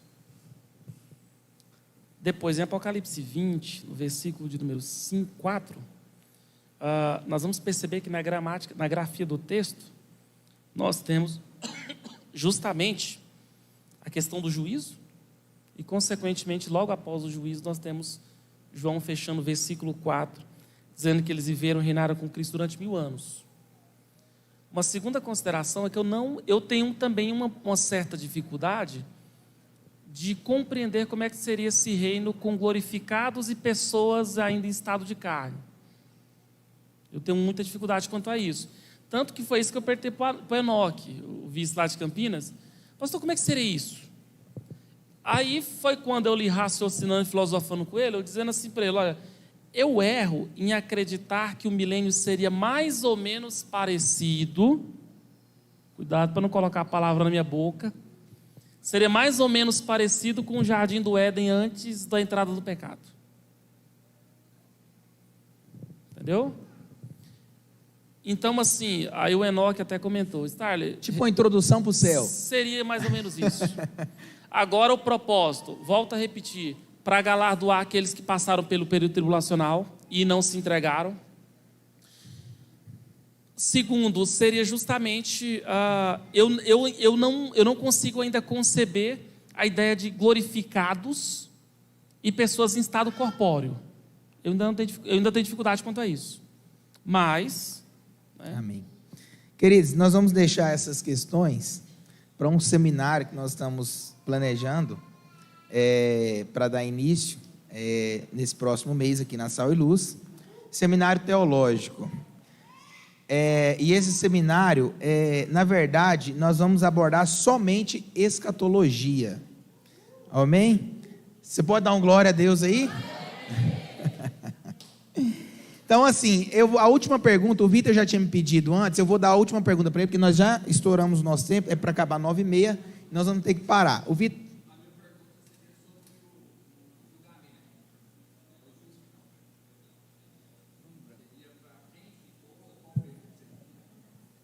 Você fala o juízo final mesmo? O último momento. Você fala o telão. Nós temos, na verdade, 5 julgamentos, né? Mas o juízo final, que está escrito em Apocalipse 20, que o trono, não achou-se lugar para o trono ficou suspenso e não achou-se lugar para ele. Esse momento, então até João fala que aonde tiver um corpo, né, de um morto, que os mares eram seus corpos, os rios eram seus corpos, aonde tiver um ímpio, vai comparecer perante ao trono branco. Claro que aí surge uma pergunta e uma curiosidade. Assim como no Bema, que é o tribunal de Cristo, que é não o julgamento, mas a avaliação dos crentes pelas obras, vão comparecer com o corpo glorificado, e na segunda ressurreição, aparece com que corpo? Perante o tribunal, perante o trono branco? Automaticamente tem que ser com o corpo mortal. E outra questão também, eles, por que terão que ser julgados, e como serão julgados? Aí surge uma pergunta, vai ser um julgamento coletivo ou um julgamento individual, um por um? Vai ser um julgamento coletivo, não tem como julgar um por um, não existe isso, de julgar um por um, é um julgamento coletivo, onde todos, no mesmo momento, na verdade, o que nós podemos compreender, que o Senhor vai trazer a lume as suas obras, como se fosse um filme passando da vida de cada um, e ele automaticamente vai ver que não tem escapativa, e aí é dada a condenação, tá? O juiz chancela a condenação, e é automaticamente lançado no lago de fogo, no Geema. E aí, claro que aí vem a pergunta do inferno, né? Que muitos perguntam, mas aí, irmãos, como que eu vou lá com o corpo mortal para o inferno? Então o corpo é queimado e depois não vou sentir mais nenhuma dor? Aí que tem um detalhe, o lago de Geema, e esse é um estado, não o que vai estar um fogo queimando lá, mas um estado de sensibilidade, que eu vou sentir como se eu estivesse sendo queimado, vou sentir também o cheiro do enxofre, vou sentir a opressão daquele local, que vai estar lá todos os demônios, a maldade, o império da maldade, então toda aquela órbita de sentimento, de malignidade, eu vou sentir, ininterruptamente, dia e noite, eu vou estar dentro do ambiente opressivo, dentro do ambiente de derrota, dentro do ambiente de calor, de pânico. Então isso então não é um negócio pegando fogo diretão, não. Não é tipo aquele forno que assa o pão. Queimava em estado de segundos e você não sentia mais nada, morreu. Não é? E aí, Sarli, esse juízo final, esse negócio acontece depois do milênio, aí o pessoal passou o milênio, o pessoal que foi arrebatado também vai aparecer lá, e o pessoal que também passou pela grande tribulação, todo mundo aparece nesse negócio, é no último dia. Então, arrebatado, o arrebatamento aconteceu, ué. O arrebatamento... Quem foi arrebatado não vai ser julgado no trono branco, olha. É isso que eu estou perguntando, o pessoal que foi arrebatado, ele vai passar também pelo juízo final? A minha igreja, no credo lá da Assembleia de Deus, acreditamos que seria a distinção do juízo final para o tribunal de Cristo. O tribunal seria apenas para galardoar aqueles que já foram salvos. O juízo final seria para quem? Os irmãos estão com a Bíblia? Então tem que abrir a Bíblia. É só desinstalar o WhatsApp, aí cabe. Senão vou fazer aquela brincadeira do vídeo meu que viralizou do Salmo 151. Nós colocou ele no grupo, do meme. Marca. Todo mundo caçou lá na Catedral da Fama. Volta no assunto aqui, irmãos, estão filmando, misericórdia. Vamos lá, Apocalipse capítulo 20, a partir do versículo de número 11, vai apresentar as marcas e atributos do juízo final. Então, o juízo final, como o pastor Danilo já até comentou aqui em office aqui, será o chamado trono branco, né? Apocalipse 20, 11 já começa dizendo que viu um grande trono branco. No versículo de número 12, começam as perguntas. A primeira pergunta é, para quem será o julgamento? Versículo 12, e vi mortos, ou seja, a morte não vai dar conta de segurar aqueles que terão que compadecer frente à prestação das suas obras perante Deus. Grandes e pequenos aqui não remete a tese dos alpinistas de meio fio, de gente pequenininha, baixinha, é justamente classes sociais, tanto de gente da classe A quanto da classe D, vai ter que compadecer, rico, pobre, não importa. Quem estava diante do trono, aí a Bíblia começa dizendo, e abriu-se os livros. Perceba que a expressão está no plural? Sim ou não? Quer dizer, a proposta é como se fosse um julgamento mesmo. É tendo a constituição magna do reino do céu, que é as escrituras, frente ao livro da história da nossa vida, que nós vamos escrevendo através das nossas obras. E abriu-se outro livro, que consequentemente será o livro do julgamento, que é o que o João chama de da vida. E os mortos foram julgados pelas coisas escritas nos livros, segundo as suas obras. Aí no versículo 13 vai apresentar justamente a seguinte proposta. Eu gosto de um comentário também de um exegeta de Apocalipse, quando ele vai dizer, e deu os mar os mortos que nele havia, e a morte e o inferno deram os mortos que nele havia. A proposta é a seguinte: nenhum elemento da natureza vai conseguir dar conta de segurar a pessoa para compadecer perante Deus. Portanto, a leitura que eu tenho é unicamente isso. O juízo final será unicamente, especificamente para as pessoas que serão julgadas, pessoas que serão sem Cristo. Porém, uma pergunta fica, aquelas interrogações que a gente sempre vai ter. Vai ser coletivo, vai ser individual. Eu vou falar para vocês, se eu, porventura, tivesse aqui, que eu não vou estar no nome de Jesus, se eu tivesse aqui, irmãos, imagine só que fosse individual.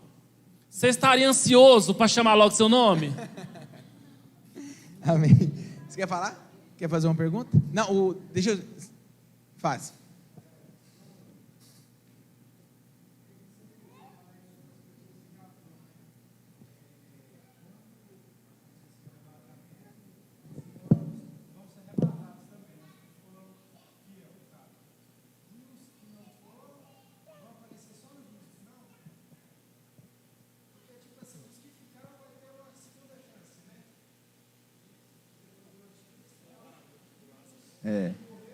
Nós temos a primeira ressurreição e a segunda ressurreição. A primeira ressurreição, Paulo fala em 1 Coríntios capítulo 15, né?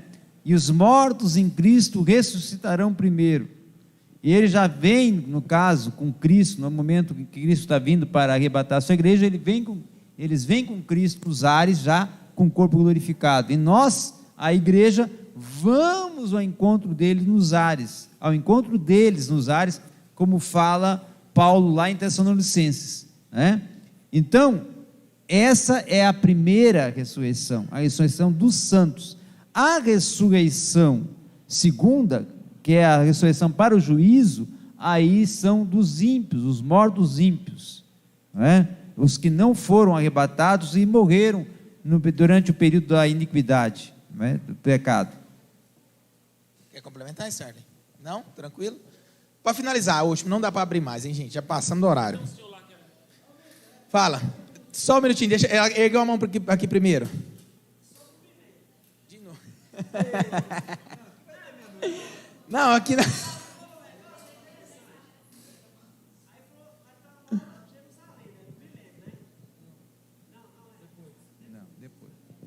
Eu sugiro o seguinte, irmãos. Eu sugiro o seguinte para todos que têm dúvida. Está aqui, ó. Compre. Só manual. Tem 3 ali. Aí, vou fazer até uma promoção para você. Está vendendo ele a 70, vou vender por 60 hoje. Tem 3. Vai tirar todas as dúvidas. Manual. Fala, Zé.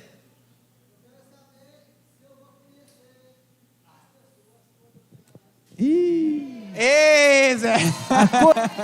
Esse que é o medo. É o medo. Ó, esse é o medo. Esse é o medo do filho. Porque na verdade, irmãos, o que acontece? Essa é uma mensagem que prega em todo velório, né? Todo enterro. Não, meu filho, fica tranquilo, que quando você for arrebatado, quando você for para o céu, você vê lá sua mãe, você vê lá seu pai. Mas essa verdade é uma mensagem de consolo. O que nós temos que entender é que o nosso corpo será um corpo de glória, um corpo glorificado. Não será esse corpo dessa dimensão aqui. Terá semblante? Terá semblante, mas um semblante celestial. Então o senhor defende que não conhece? Não tem como. O que você defende, Starley? Se fosse assim, aí é que nem a própria mulher perguntou, mas Senhor, eu tenho 5 maridos, qual deles eu vou ficar? Ué, lá não se casa e nem se dá em casamento, né? Então o senhor defende tipo um reset. Ué. Vai dar um reset. Imagine aquele marido aquele marido, vou atacar os homens agora, hein? Aquele marido que a esposa morreu em agosto e em setembro ele já casou. Aí quando foi outubro ele morreu. Aí ele chega no paraíso. Ué. Não, mas agora como é que é? Você me traiu? Aí vai ter contenda lá no... Então... Deixa eu ouvir a opinião do Starley. E aí, Starley, eu vou te conhecer ou não vou lá?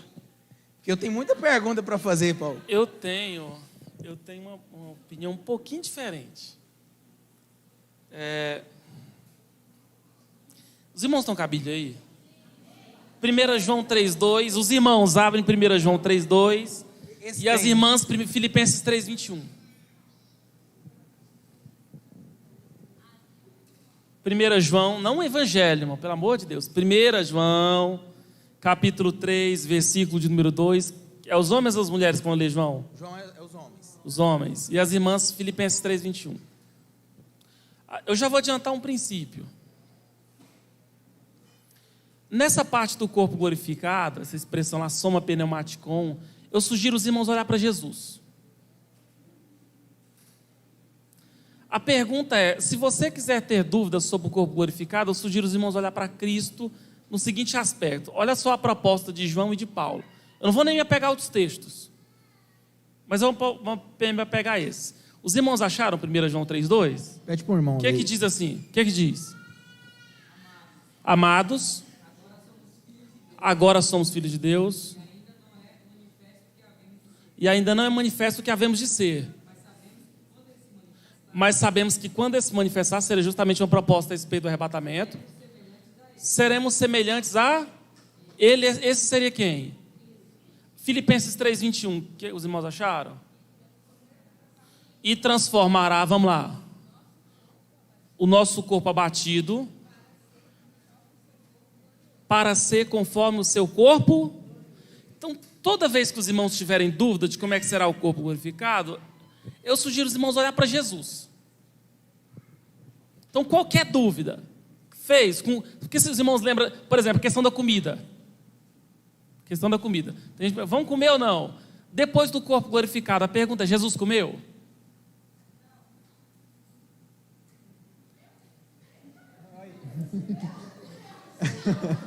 Depois do corpo glorificado, Jesus comeu ou não? O que ele comeu? E o que mais?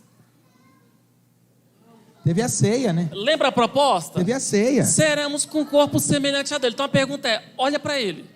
Teve a ceia depois da ressurreição. Então o que eu quero que os irmãos compreendam?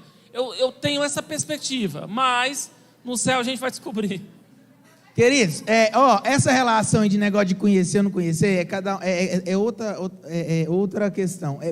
Já passou, não dá mais para fazer pergunta, já passou.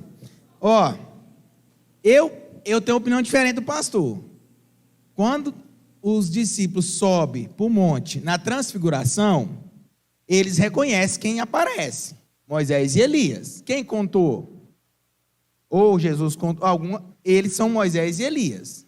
Há um diálogo ali. Eu acredito, eu acredito que a gente vai conhecer, eu acredito.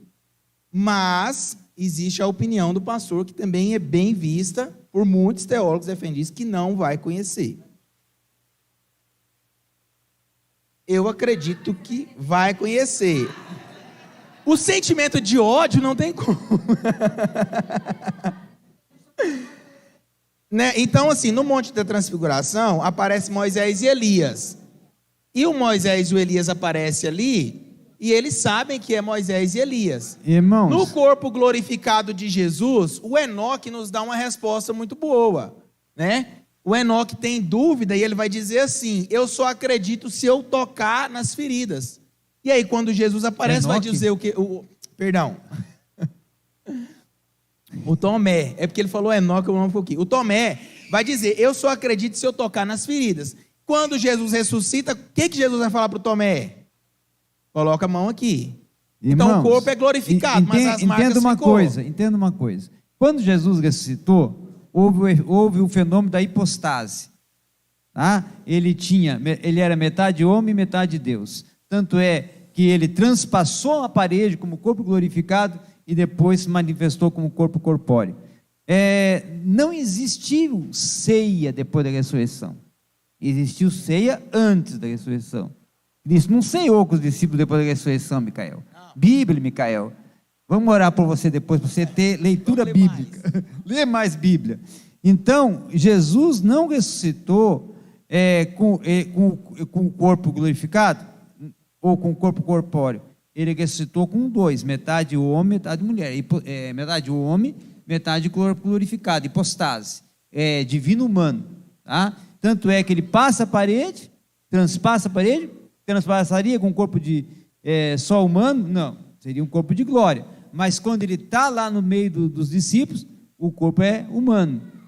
Ele aparece a mais de 500 e eles veem ele com o corpo corpóreo. Mas também em um momento ele desaparece, o corpo de glória. Então havia esse fenômeno da hipostase, ou seja, um corpo divino humano. Tá? Agora, o que o irmão ali falou, que é muito interessante, é o seguinte: a questão sentimento, sensorial. O sensorial é para o humano. Nós não seremos humanos, seremos celestes. Tanto é que Paulo fala o quê? O material se revestirá do imaterial, o mortal do imortal, o sem glória de um corpo de glória. Então, automaticamente, essa parte biológica e orgânica que nós temos, de toda essa questão orgânica, que leva você a ter sentimento, que leva você a ter fome, que leva você a ter as questões sensoriais, elas não estarão presentes. Porque se estivesse presente, você, claro, teria fome, claro, você teria doenças, não é? Teria uma série de fatores relacionados ao corpo natural, mas não será um corpo natural, será um corpo não será um corpo material, será um corpo imaterial, um corpo sobrenatural, no caso, não é? Amém? Queridos, não dá mais para a gente falar sobre os outros assuntos que a gente tinha separado aqui. Nosso horário já esgotou. Agradeço o Starley por ter vindo, muito obrigado pelo tempo. Quer fazer alguma consideração final? Vou te dar 2 minutinhos para você fazer as suas considerações e logo após o pastor Danilo. Quero poder agradecer muito, muito. Dizem por aí que já não se pregam mais sobre a volta de Jesus, né? E aqui, além da gente pregar, ainda a gente debate sobre o tema. Então, só parabenizar muito a igreja, muito aos irmãos, né? Desde o dia que eu percebi, desde o dia que eu vim aqui pela primeira vez, eu percebi que essa igreja não é um grupo, ela é um corpo mesmo, né? Então, parabenizar demais vocês, Deus abençoe vocês poderosamente. Agradecer o convite aí, especial ao Micael, viu, Micael? Deus abençoe mesmo. Prazer conhecê-lo demais, pastor Danilo. Deus abençoe, foi uma honra. Deus abençoe toda a igreja poderosamente. Eu quero também, nas minhas considerações finais, tecer um reconhecimento ao trabalho do Micael, a um trabalho da Igreja Sal e Luz, porque, irmãos, é que nem falou o pastor Starley, hoje tem 2 temas que não se prega mais: o primeiro, Cristo, e o segundo, a volta de Cristo. Então, quando você vai numa igreja que tira um sábado à noite para reunir os seus membros para estudar sobre a volta de Cristo, é quase que um fenômeno em extinção dentro do contexto evangélico. É difícil, muito difícil. Até porque hoje, irmãos, estudar já começou a cair em descaso dentro do contexto de igreja. Porque hoje mais a igreja quer campanha, quer movimento, quer receber as 7 chaves da vitória e tal. Então isso a igreja vem. Mas vir como vocês vieram, em peso para uma seminário de escatologia, quem merece palmas são vocês, irmãos. Vocês todos estão de parabéns mesmo. Merecem palmas de pé nossa por terem vindo. Segundo, eu quero também agradecer o convite que me foi feito. Quem quiser adquirir os meus livros, estão todos ali em promoção, e eu faço Pix, a gente a gente resolve ali. E quem quiser também me acompanhar pelas redes, pelo YouTube, eu tenho um canal, como o pastor Star também tem o seu canal, eu tenho um canal também lá no YouTube, que é inclusive sobre escatologia, lá tem um playlist com 53 aulas nesse canal, que é o Teologia Pentecostal em Diálogo Acadêmico. E eu agradeço a oportunidade. Amém.